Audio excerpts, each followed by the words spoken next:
7월 19일 맥체인 성경 읽기 시간입니다. 오늘 읽으실 말씀은 사사기 2장, 예레미야 15장, 마가복음 1장, 사도행전 6장입니다. 어제까지 마태복음이 끝나고 오늘부터 마가복음이 시작이 됩니다. 그래서 오늘은 마가복음을 소개를 해드리겠습니다.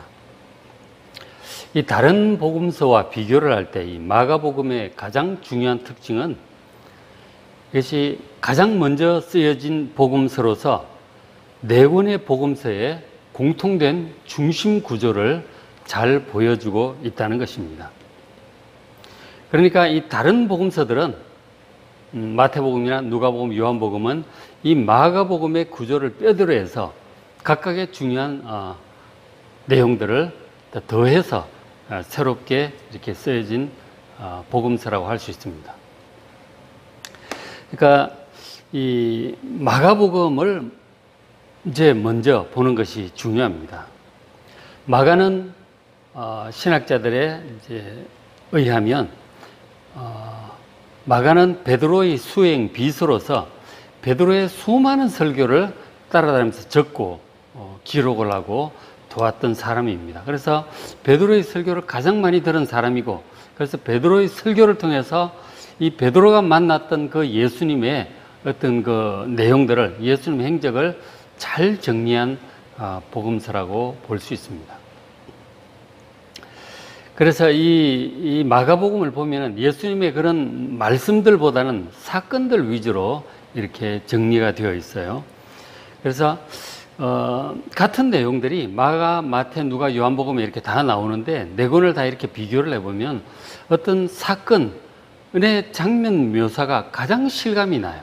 그리고 흐름이 빠르고 실감나게 되어 있기 때문에 복음서를 처음 보는 사람은 이제 예수 처음 믿은 사람이라든가 성경을 좀 읽고 싶다고 하는 사람이 있으면은 그 66권 중에 마가복음을 먼저 읽도록 권면을 하는 것이 좋습니다. 우리가 하나님을 제대로 만나려면 결국 예수님을 통해서 만날 수밖에 없고, 예수님을 소개하는 내용 중에는 신약성경 전체에서 볼 때 이 마가복음이 가장 접근하기 쉬운 책이라고 할 수 있겠습니다. 그리고 이제 우리가 성경을 이렇게 보는데 복음서에 이제 복음서가 네 권이 있잖아요. 그래서 네 권이 있는데 전체 이 뼈대가 되는 것이 마가복음이거든요. 그래서 마가복음 전체 구조를 우리가 오늘 설명을 해드릴 테니까 이걸 머릿속에 잘 담고 있으면 다른 복음서들을 마가복음과 비교해서 보시면 됩니다. 어떤 특징들이 있는가 하는 것이죠. 예를 들어서 마태복음 같은 경우는 예수님의 아주 중요한 긴 말씀들이 5개가 나와요. 마태복음에 보면 마가복음에 비교해서 마태복음 5, 6, 7장은 산상수훈이죠. 10장에는 사도들을 둘씩 보내면서 전도할 때 보낸 전도 지침에 관한 내용이고, 18장은 교회 생활에 관한 그런 내용이고, 그리고 24, 5, 6장 이런 말씀들은 이제 24장, 5장 이런 말씀들은 종말에 관한 그런 말씀이에요. 그 다른 복음서에는 그런 내용이 없습니다. 그 마태복음의 중요한 특징이죠. 그리고 누가복음 같은 경우는 누가복음 중반부에 보면은 누가복음 특유의 그 자료들이 많이 있어요. 누가복음에만 기록된 사건들, 누가복음에만 나오는 그런 예수님의 말씀들이 많이 나와 있어요. 아주 독특한 내용들이 있습니다. 그리고 요한복음도 기본적으로 마가복음의 흐름을 따르고 있지만, 그러나 아주 다른 말씀들이 굉장히 많죠. 그 바리새인이나 이런 당시 지도자들과 예수님이 논쟁하는 내용이라든가, 마지막 다락방 강호라든가 이런 아주 중요한 독특한 내용들이 요한복음에 있습니다. 어쨌든 이 네 권의 복음서 전체 뼈대가 되는 것은 마가복음이다 하는 것이죠. 마가복음을 좀 잘 그 구조를 마음에 담아둘 필요가 있어요. 그러면은 복음서를 읽기에 아주 좋을 것입니다. 그리고 복음서가 이제 네 권이 있는데, 네 권이나 있는 이유는 예수님을 소개하는데 한두 사람의 소개로는 부족한 거예요. 한 네 사람의 소개를 통해서 예수님을 입체적으로 우리가 다양하게 볼 수 있도록 하나님께서 그렇게 배려를 해 주셨습니다. 자, 구절을 보시면 마가복음 1장에는 우리의 구원자인 예수님이 어떤 분인지를 소개해 줍니다. 그 예수님은 우리를 죄로부터 구원하러 오신 분인데 그 구원자 예수님이 어떤 분이길래 우리를 그렇게 구원할 수 있는가라는 사실을 보여주는 것이죠. 예수님을 소개하는 것입니다. 몇 구절 보시면 1장 1절에 하나님의 아들 예수 그리스도의 복음의 시작이라. 그 예수님은 하나님의 아들이라고 소개를 합니다. 하나님의 아들, 태초부터 계시던 하나님의 아들. 그리고 예수님은 오래전부터 선지자들을 통해서 하나님 보내시리라 예언하셨던 바로 그 메시아 그리스도이시라고 지금 그렇게 소개를 하고 있습니다. 그리고 이제 그 예수님은 8절에 나는 너에게 물로 세례를 베풀었거니와 세례 요한이 하는 말이죠. 그는 예수님은 너에게 성령으로 세례를 베푸실 것이다. 예수님은 성령을 우리에게 부어주시는 분이세요. 보여서 성령님을 우리에게 부어주셔서 그 성령님을 의지하여 살아갈 수 있도록 성령님을 우리에게 부어주시는 분, 충만케 하시는 분이 바로 우리의 구원자인 예수님이시다 하는 것이죠. 그 다음에 이제 1장 14절 보면 세례요한이 잡힌 다음에 예수님께서 이제 복음을 전파하기 시작하는데 하나님의 복음을 전파하시는데 그 내용이 뭐냐면 15절에 이르시되 때가 찼고 하나님의 나라가 가까이 왔으니 회개하고 복음을 믿으라 그러셨어요. 하나님의 나라에 관해서 예수님께서 복음을 전하기 시작하셨습니다. 그래서 예수님의 복음을 하나님의 나라의 복음이다 그렇게 얘기를 하죠. 그것을 마태복음에서는 천국 복음이다. 즉 하늘나라 복음이다. 그렇게 말씀을 하세요. 우리 사람들은 땅의 일에 관심이 많고 세상 나라에 관심이 많지만 뉴스도 보고 그렇게 하잖아요. 우리가 발을 딛고 살고 있으니까. 그런데 정작 예수님께서 우리에게 전해주셨던 복음은 이 땅의 나라가 아니고 하늘나라, 천국의 복음이고 세상 나라가 아니고 사람들이 다스리는 나라가 아니고 하나님 다스리시는 하나님의 나라다 하는 것이죠. 그래서 우리가 예수님의 복음을 말씀을 들을 때에 복음서를 볼 때 이 땅에서 우리가 뭔가 좀 잘되고 복받고 그런 마인드로 보면 이게 무슨 말씀인지 이해가 잘 안 돼요. 예수님 주로 하신 것이 하나님의 나라고 천국이고 하늘나라고 그리고 영생이고 구원이기 때문에 그 하나님의 나라에 관해서 영생에 관해서 마음을 두시고 복음서를 읽으시고 예수님 말씀을 들으시길 바랍니다.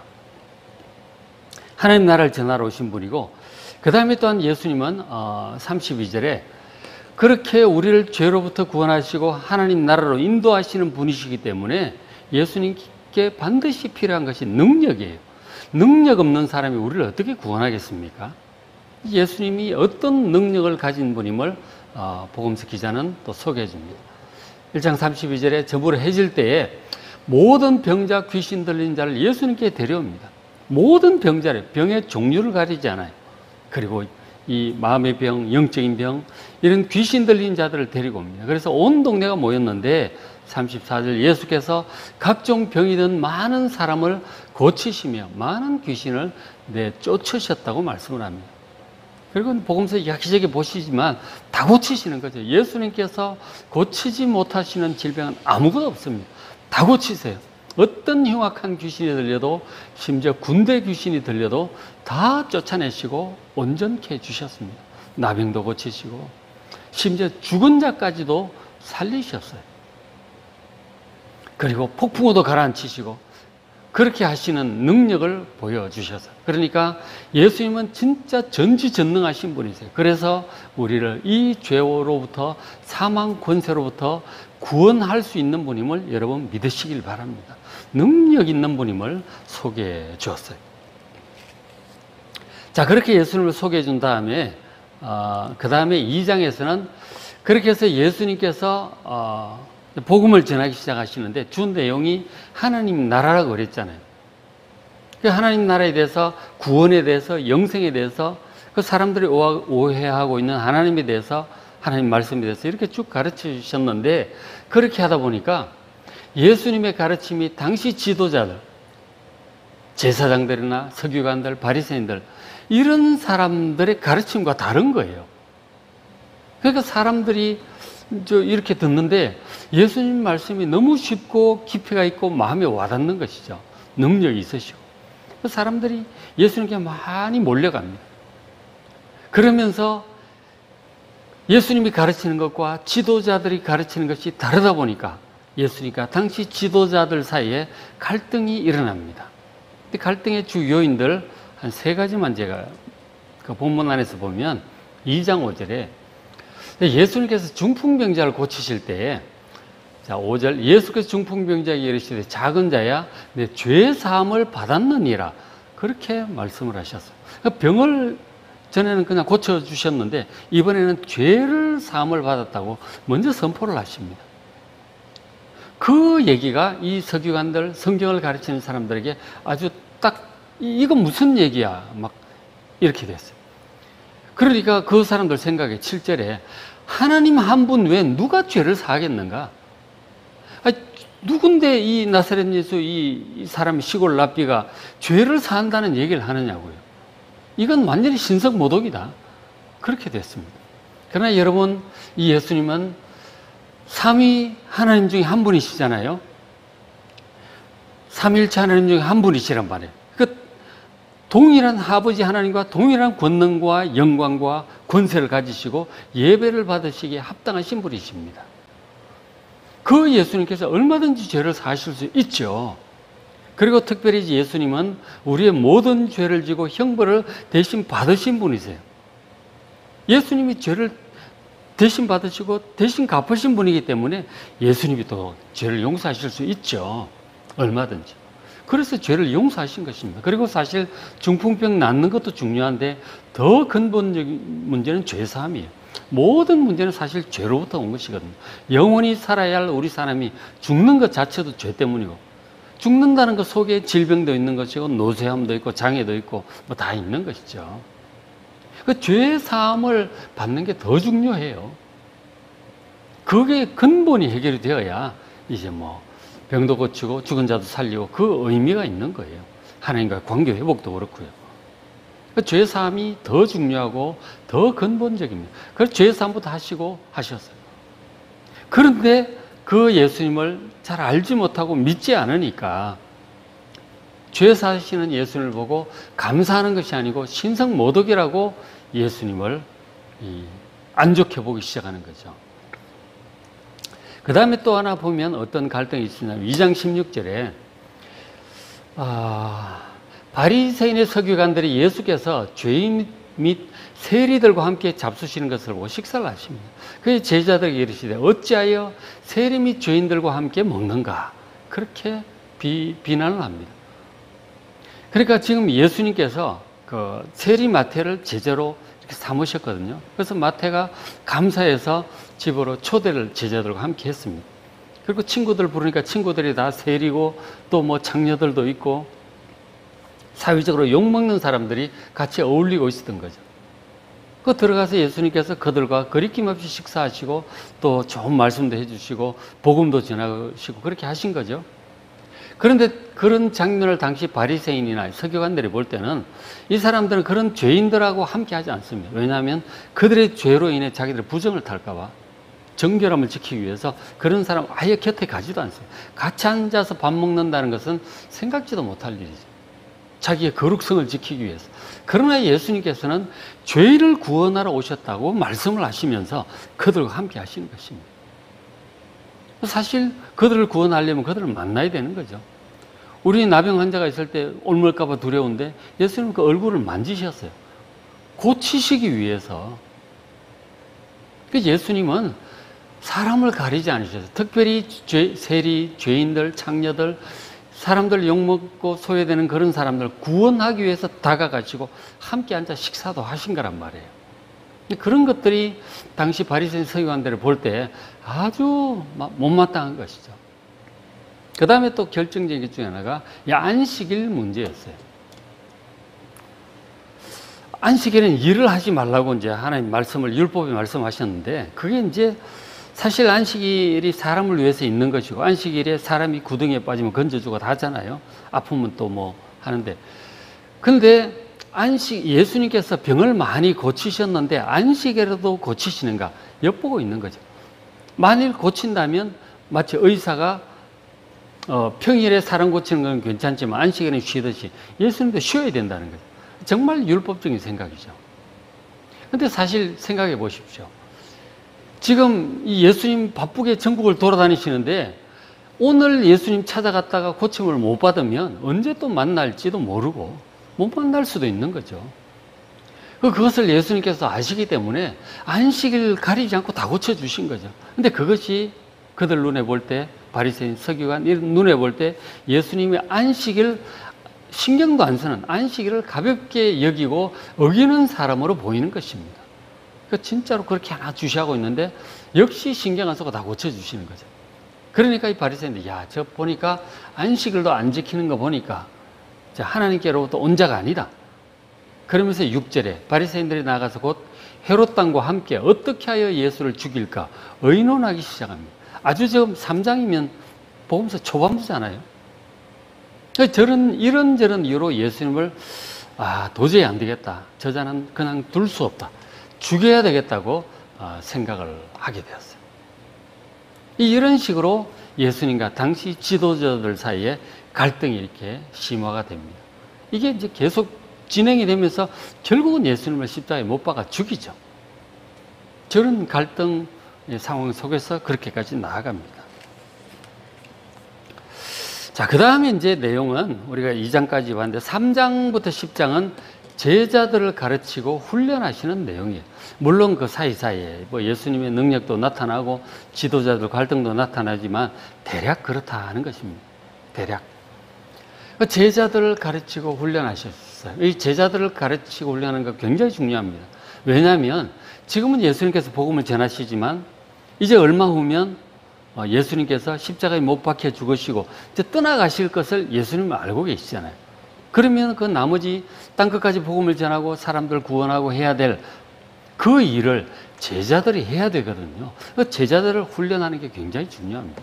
저게 이제 심혈을 기울이시죠. 일반 사람들 상대로 그들에게 복음을 전하고 또 병도 고치는 사역도 많이 하셨지만 정말 중점을 두신 사역 중에 하나가 제자들을 가르치고 훈련하신 것이었다 하는 거죠. 그래서 몇 군데 보면 3장 14절에 12명의 제자를 세우셨는데 제자를 세우신 목적을 얘기를 하죠. 이는 자기와 함께 있게 하시고 예수님과 함께 살게 하셨어요. 등하교 하면서 배우는 게 아니고 이거는 함께 살면서 같이 잠자고 식사도 하고 예수님 사역도 돕고 훈련도 시키고 함께 있도록 하셨어요. 그러니까 배우게 하려고 그러신 거죠. 또 보내서 전도도 시키고 나중에 둘씩 보내시잖아요. 또 귀신을 내쫓는 권능도 가지게 하시고 이제 그렇게 하려고 제자들을 가까이 두셨어요. 그 사람들이 결국은 나중에 예수님 부활 승천 후에 이 땅끝까지 복음을 전하는 주역이 되죠. 그러니까 얼마나 중요합니까? 그리고 이제 4장 34절에 보면 비유가 아니면 말씀하지 아니하시고 다만 혼자 계실 때에 그 제자들에게 모든 것을 해석하시더라. 하나님 말씀을 이렇게 가르치셨는데 제자들이 그 사람들 있는 데서 이제 이해가 잘 안 되는 부분이 있으면 나중에 돌아와가지고 조용히 묻습니다. 예수님 그거 낮에 그 비유 무슨 뜻인지 도저히 모르겠습니다. 그러면 설명을 해주세요. 그리고 질문을 이렇게 저렇게 제자들이 계속 합니다. 이 사사를 받은 거죠. 의문이 있을 때마다 묻고 말씀해 주시고 그렇게 제자들을 특별히 가르치셨어요. 그 제자들이 그랬기 때문에 나중에 예수님 부활 승천하신 다음에 사람들에게 설교를 할 수 있는 거죠. 말씀을 배웠기 때문에. 그죠? 말씀을 직접 배운 거예요, 예수님께. 저도 이제 신학교에서 배웠고, 읽었고, 또 목사로 안수받고 이렇게 설교를 하는데 말씀을 배우지 않으면 가르칠 수 없어요. 여러분 잘 배우시길 바랍니다. 그리고 이제 4장 39절에도 이런 것도 하셨는데 폭풍우 치는 갈릴리 호수를 건너가고 있어서 예수님은 피곤해서 주무시고 계셨죠. 근데 파도가 치니까 제자들이 막 노를 이제 애를 쓰고 물 퍼내고 애를 쓰다가 하다가 안 돼가지고 배가 뒤집힐 것 같아. 너무나 두려워서 예수를 막 깨웁니다. 예수님 하고 도와달라고. 그랬더니 예수님께서 딱 일어나시더니 뭐라고 그러셨어요? 39절에 일어나셔서 처음 하신 행동을 보고 바람을 꾸짖으시고 바다들에 이르시되 잠잠하라 고요하라 그렇게 말씀하십니다. 그러니까 딱 일어나시더니 이 바람을 꾸짖으셔. 애들 혼내듯이 조용히 해. 애들 혼내듯이 혼내시는 거죠. 그렇게 하니까 잠잠해진 거예요. 그러니까 예수님의 이런 모습은 온 천지를 창조하신 창조주의 위엄과 어떤 권능을 보여주시는 거죠. 예수님은 말씀으로 아버지 하나님과 함께 천지를 창조하신 분이잖아요. 그 다스리시는 권세가 있으시죠. 그래서 혼을 내시는 거죠. 그 잠잠해졌어요. 그리고는 제자들에게 뭐라고 하셨느냐면 40절에 제자들에게 이르시되 어찌하여 이렇게 무서워하느냐? 너희가 어찌 믿음이 없느냐? 내가 지금 배를 타고 있는데 무엇을 무서워하느냐? 하나님 아버지께서 계시는데 무엇을 무서워하느냐? 예수님을 믿어야 된다고 지금 말씀하셨어요. 예수님께서 계속 좀 믿음을 굉장히 강조하셨습니다. 가는 데마다. 믿음으로 우리가 구원받고 치유받고 응답받고 어쨌든 사역자들도 예수님을 믿어야 돼요. 함께 하시는 예수님. 전능하신 예수님께서 우리와 함께 하심을 믿으시기 바랍니다. 그 믿음으로 사역도 하고 사람들 병 나서라고 기도도 하고 그렇게 하는 것입니다. 제자들은 정말 예수님께 대한 믿음이 중요한데 이걸 자꾸 키우게 되죠. 저런 과정들을 통해서. 나중에 예수님께서 부활승천에서 올라가셔도 성령으로 와 계시잖아요. 그 천지에 충만하시잖아요.